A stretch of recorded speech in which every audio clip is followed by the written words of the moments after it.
माझा रंग सावळा असेल, पण माझं मन काळं नाही. एका मुलीच्या मनात रोज मरत जाणारे स्वप्न. मुलगी जेव्हा जन्माला येते तेव्हा आई तिच्या डोळ्यांत भविष्य पाहते, पण समाज तो तिच्या चेहऱ्यावर रंग शोधत बसतो. काही मुलींच्या आयुष्यात दुःख लग्नानंतर येत नाही, तर ते लहानपणापासूनच त्यांच्या सावलीसारखं सोबत चालत असतं. आणि सर्वात भयानक गोष्ट म्हणजे लोक मुलीचा स्वभाव नाही तर तिचा रंग लक्षात ठेवतात. साताऱ्याजवळचं एक छोटंसं गाव. तिथे एका साध्या घरात वैदेही, तिचे पती अनिल आणि त्यांची एकुलती एक मुलगी शर्वरी राहत होती. घर गरीब नव्हतं, पण श्रीमंतही नव्हतं. अनिल बँकेत क्लर्क होते. दिवसभर काम करून थकून यायचे, पण मुलीच्या चेहऱ्यावर हसू पाहिलं की त्यांचा सगळा थकवा निघून जायचा. शर्वरी लहानपणापासून खूप हुशार होती. शाळेत पहिला नंबर, गाणं छान आणि चित्रकला छान. स्वभाव इतका गोड की सगळे तिच्यावर प्रेम करायचे. पण तिच्या आयुष्यात एक गोष्ट कायम तिच्या मागे लागली होती, आणि ती गोष्ट म्हणजे तिचा सावळा रंग. शाळेत काही मुली तिला मुद्दाम चिडवायच्या. एक काळे, इकडे बसू नको, तुझ्याजवळ फोटो काढला तर आम्हीसुद्धा काळे दिसू. त्यावेळी सगळे हसायचे.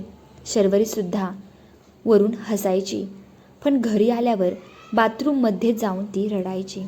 एक दिवस ती आरशासमोर उभी राहून स्वतःच्या चेहऱ्यावर साबण घासत होती, आणि तिने इतकं घासले की तिची त्वचा लाल झाली. वैदेहीने पाहिलं आणि धावत आली. काय करतेस बाळा? शर्वरी रडत म्हणाली, आई, मी गोरी का होत नाही? मी इतकी वाईट दिसते का? त्या प्रश्नाने वैदेहीचं काळीज तुटलं. तिने आपल्या मुलीला मिठी मारली आणि म्हणाली, बाळा, सावळा रंग वाईट नसतो ग. वाईट असतात ते लोक जे माणसांचं मन पाहत नाहीत. पण त्या लहान वयात शर्वरीला हे समजत नव्हतं. तिला फक्त एवढंच वाटायचं, लोक मला सुंदर समजत नाही. वय वाढत गेलं तसं शर्वरीचं दुःखसुद्धा वाढत गेलं. कॉलेजमध्ये गेल्यावर तिला वाटत होतं आता लोक समजूतदार असतील, पण तिथेसुद्धा रंगावरून टोमणे थांबले नाहीत. कॉलेजच्या फ्रेशर्स पार्टीमध्ये सगळ्या मुली तयार होऊन आल्या होत्या. कोणीतरी फेअरनेस क्रीमबद्दल बोलत होतं. तेवढ्यात एक मुलगी हसून म्हणाली, शर्वरीला तर पूर्ण डब्बा लावावा लागेल तरीसुद्धा गोरी व्हायची नाही. आणि सगळे मोठ्याने हसू लागले. शर्वरीच्या डोळ्यांत मात्र पाणी आलं. ती तिथून थेट वॉशरूममध्ये गेली. आरशात स्वतःकडे पाहत ती स्वतःलाच विचारत होती, मी कितीही चांगली असले तरी लोकांच्या मनात फक्त काळेपणच दिसत का? त्या दिवशी ती खूप तुटली.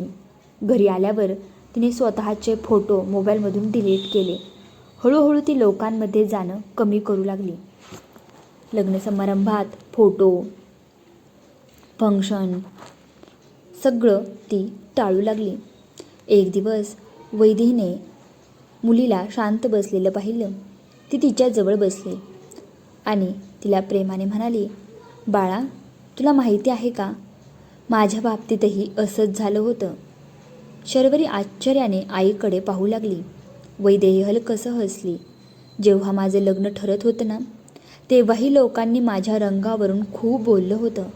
एका बाईने तर तुझ्या आजीला सरळ सांगितलं होतं, मुलगी काळी आहे, हुंडा जास्त द्यावा लागेल. शर्वरी शांतपणे ऐकत होती. वैदेहीच्या डोळ्यांत जुन्या दुःख चमकत होतं. त्या रात्री मी खूप रडले होते. मला वाटलं होतं कोणीच मला स्वीकारणार नाही, पण तुझे बाबा म्हणाले, मला गोरा चेहरा नको, मला आयुष्यभर साथ देणारं मन हवं.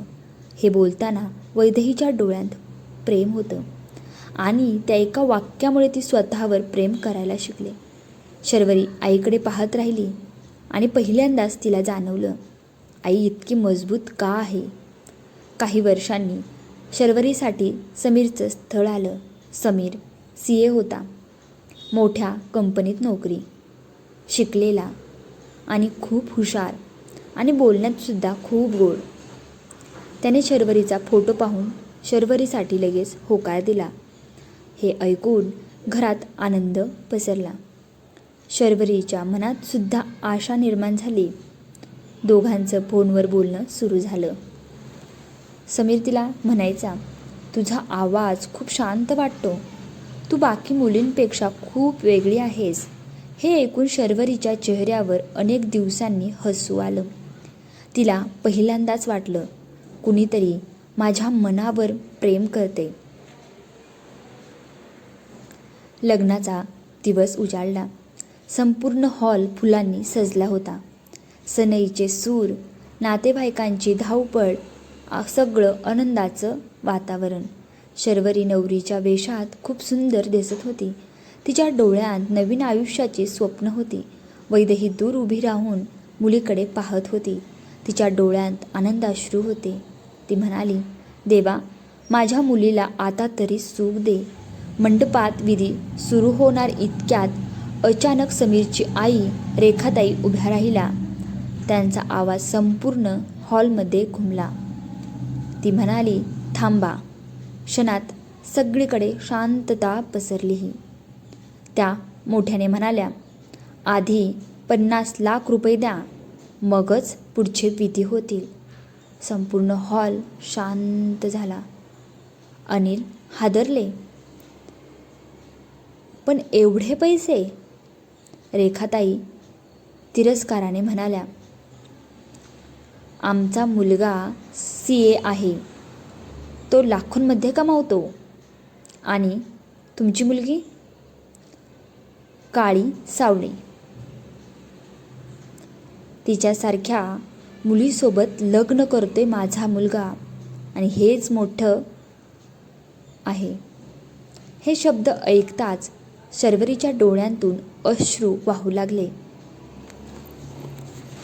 तिला वाटलं, आज पुन्हा माझा रंग माझा अपमान बनला.